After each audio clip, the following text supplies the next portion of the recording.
We are alive, filled with your glorious light.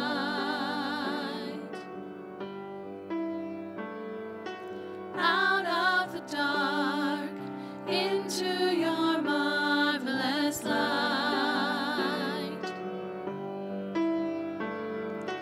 We are waiting with expectation. Spirit, raise us up with you. Let the church rise from the ashes. Let the church fall to her knees. Let us be light in the darkness. Let the church rise. Let the church rise.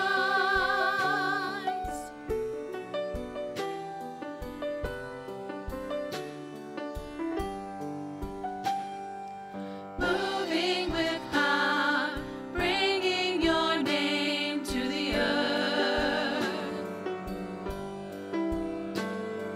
Singing your praises, lifting up glorious songs.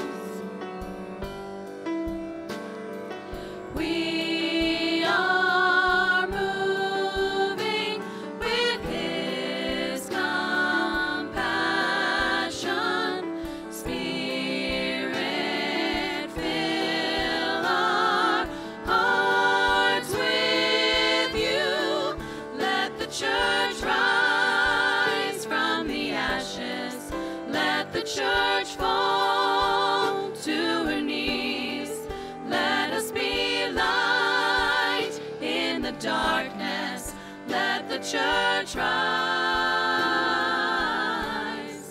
Let the church rise.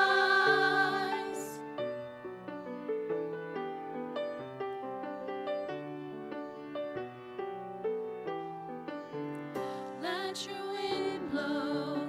Let your wind blow. Let your wind blow. Revive us again, Lord. Let your wind blow. Let your wind blow. Let your wind blow. Revive us again, Lord. Let your wind blow. Let your wind blow. Let your wind blow. Revive us again, Lord. Let your wind blow. Let your wind blow. Let your wind blow. Revive us again, Lord. Let your wind blow. Let your wind blow. Let your wind blow. Revive us. Let the church rise from the ashes. Let the church fall to her knees. Let us be light in the darkness. Let the church rise. Let the church rise.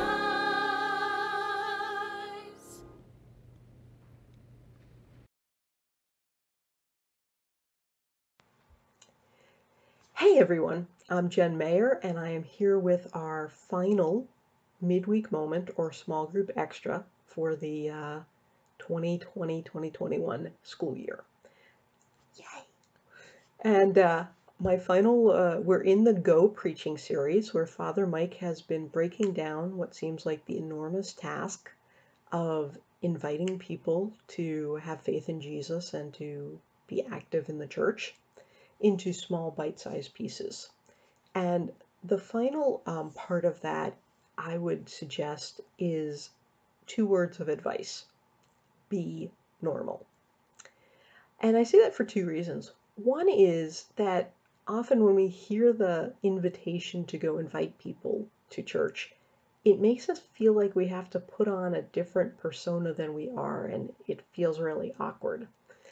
But the second is that that's not likely to succeed anyway, that people will only do things that feel normal to them. So I want to ask you to just start by thinking about all of the different circles of friends you have. So think about your friends from work. If you have a spouse, your spouse's friends from your spouse's work.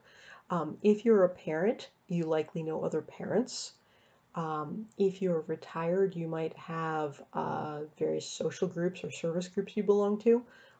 Hopefully, you have friends from church. So that's like right there, five circles of friends, and I'm guessing that you probably have more circles than that you can think of. Now think about in those circles whether the people are mostly believers who attend church of any kind of Christian church, or whether they're largely kind of indifferent to faith and religion and church. And my guess is some of those circles are going to skew highly one way or highly the other, that they're not going to tend to be very evenly mixed. And so what I want to suggest is that um, rather than be the one Christian that walks into the group of non-Christians and goes, "Hey, it's awesome to be a Christian, come be a Christian with me," and they all be like, "Wow, that's kind of weird, that's not who we are." And rather than be the like, "Hey, group of Christians, let's invite a non-Christian over and all gang up on them," and be like, "No, that's awkward, I don't want to do that." Um, that there's another way of approaching that. And that is through normal things that you like to do where you can merge some of those circles.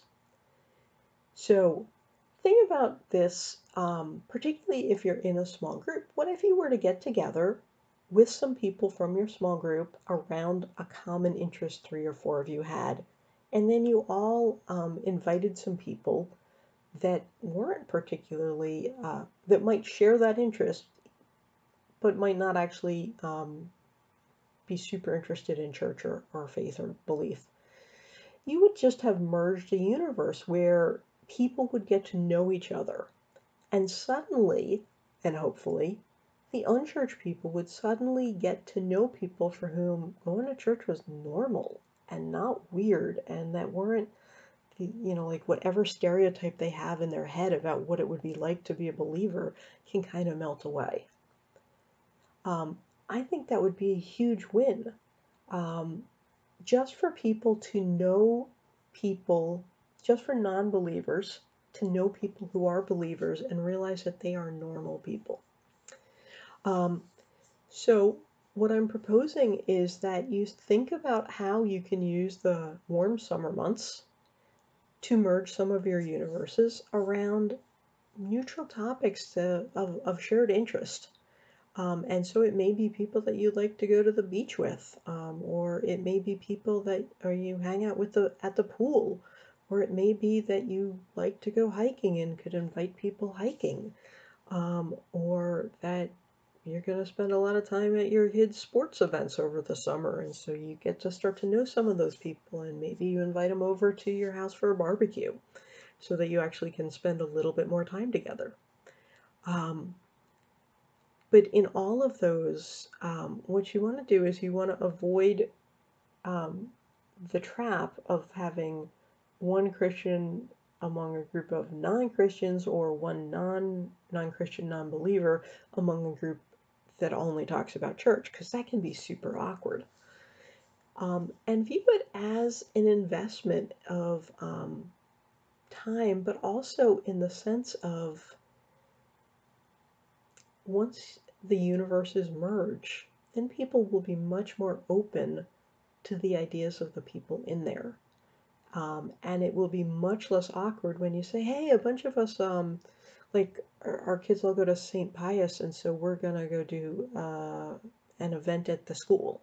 Or, "Hey, like my church," then it becomes less awkward to invite people to um, somebody's somebody's church service, somebody's event at church, somebody's service event. Um, and all of it is just slowly building up bridges of credibility and bridges of normality. So, for a final thought, think about who are in your different circles and what interests they might share, where you might be able to invite a group of both believers and non-believers to just come together and just get to know one another as a step in this process. As I mentioned at the beginning, this is our last small group extra or midweek moment for the year. Feel free to share any thoughts you have on whether this was helpful to you or not, or any suggestions you might have as we think about what it looks like for next year. Thanks, and have a great summer.